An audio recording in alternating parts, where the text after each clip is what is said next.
Hər vaxtınız xeyir. Azərbaycan Beynəlxalq Bankı Açıq Səhmdar Cəmiyyətinin İdarə Heyəti mayın 30-na səhmdarların illik ümumi yığıncağını yenə qiyabi elan edib. 2022-ci ilin maliyyə hesabatının təsdiqi, dividendin ödənilməsi, bankın nizamnamə və müşahidə şurasının əsasnaməsinin yeni redaksiyada qəbulu, əməkdaşların mükafatlandırılması kimi mühüm məsələlər gündəliyə salınsa da, bank payçılarının əyani iştirakı nəzərdə tutulmur. Təsisçisi olduğum bankın səhm nəzarət paketi 96,37% dövlətdədir. Vaxtilə 49,8% özəlləşmiş müəssisədə fiziki şəxslər indi 3,5% sahibdir. Cəmi 1800 nəfərə yaxın. Bankın ali idarə etmə orqanı, ümumi yığıncağının əsas subyekti mənəm, səhmdar. Banklar haqqında qanunla ən üst mövqedə təmsil olunuram. Qanunun 24-cü maddəsi ilə bank səhmdarlarının ümumi yığıncağının, yəni mənim müstəsna səlahiyyətlərimə bankın müşahidə şurasının üzvlərini təyin və azad etmək, bank inzibatçılarının işə götürülməsi şərtlərini müəyyənləşdirmək, nizamnamə və əsasnamələri təsdiqləmək, törəmə cəmiyyətlər yaratmaq, başqa banka almaq qərarı vermək, nizamnamə kapitalının miqdarını artırmaq və azaltmaq, bank səhmlərinin buraxılması şərtlərini müəyyənləşdirmək, bankda mühüm iştirak payının əldə edilməsinə razılıq vermək, maliyyə hesabatlarını təsdiqləmək, dividendlərin ödənilməsi, bankın satılması və bunlardan başqa da xeyli mühüm qərarlar qəbul etmək aiddir. Tabeçilik zəncirinin aşağı pilləsində mənim formalaşdırdığım bankın idarə edilməsinə və fəaliyyətinə nəzarəti həyata keçirən müşahidə şurasıdır. Şura idarə heyətindən hesabat alır, səhmdarların ümumi yığıncağına isə yalnız tövsiyə verə bilir. Sədri, prezidentin köməkçisi Şahmar Mövsümov, üzvləri, prezidentin digər köməkçisi Xalid Əhədov, birinci vitse-prezidentin köməkçisi Emin Hüseynov, Əmlak məsələləri Dövlət Xidmətinin rəisi Mətin Eynullayev, baş nazirin köməkçisi Fəxri İsmayılovdur. Abbas İbrahimov da ən alt qurum, məhsul icra orqanı idarə heyətinin sədridir. Bir də audit komitəsi var. Bankların fəaliyyəti banklar haqqında qanunla tənzimlənir.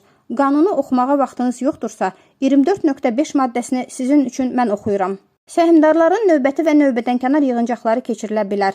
Səhmdarların hər bir növbəti ümumi yığıncağının keçirilməsi günü, yeri, vaxtı və gündəlik üzrə materiallarla tanış olma qaydası barəsində bildirişlər, habelə həmin yığıncağın gündəliyi, yığıncağın keçirilməsi gününə ən azı 45 təqvim günü qalmış səhmdarlara göndərilir və bu barədə kütləvi informasiya vasitələrində məlumat dərc etdirilir.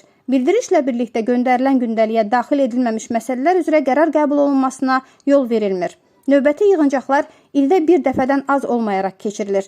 Növbəti yığıncaqlar bankın hər il üçün maliyyə hesabatı tərtib edildikdən və kənar auditor yoxlamasından keçdikdən sonra ən gecə 2 ay ərzində baş tutur. Burada qiyabi yığıncaq və ya səsvermənin mümkünlüyü birbaşa ya da dolayısıyla deyilmir. Maddənin davamına diqqət. Növbədənkənar yığıncaqlar səsvermə hüququ olan səhmlərin azı 5%-nin sahibləri olan səhmdarların, müşahidə şurasının, audit komitəsinin və idarə heyətinin tələbi ilə çağırıla bilər. Növbədənkənar yığıncaqların çağırılması qaydası və müddəti Azərbaycan Respublikasının mülki məcəlləsi ilə tənzimlənir. Söhbət məcəllənin 107.3.2 maddəsindən gedir. Bu deməkdir ki, banklarda növbəti yox, növbədənkənar yığıncaqların keçirilmə formatı fərqli ola bilər və bu halda da mülki məcəlləyə müraciət edilməli olduğu ayrıca vurğulanır. Banklar haqqında qanun illik hesabat yığıncaqlarının qiyabi təşkilini nəzərdə tutmur. Mərkəzi Bankın pandemiya dövründə onlayn yığıncaqlara dair hazırladığı təlimat da tövsiyə xarakterlidir və qanunvericiliyin tələblərini istisna etmir.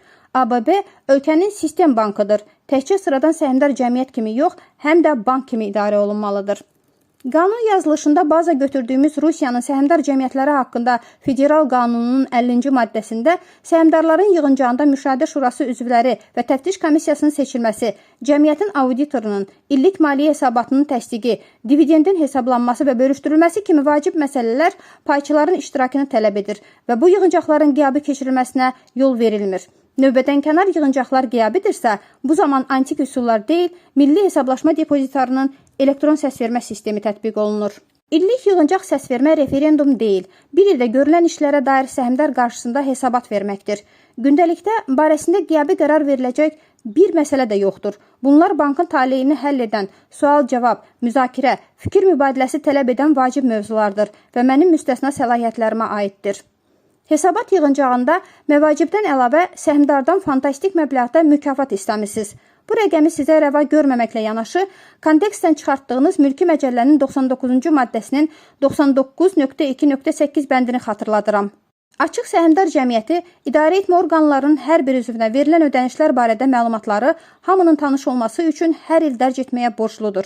Dərc edin görək, məvacibiniz belə azdır ki, bizdən 10 milyonlarla əlavə pul istəyirsiniz.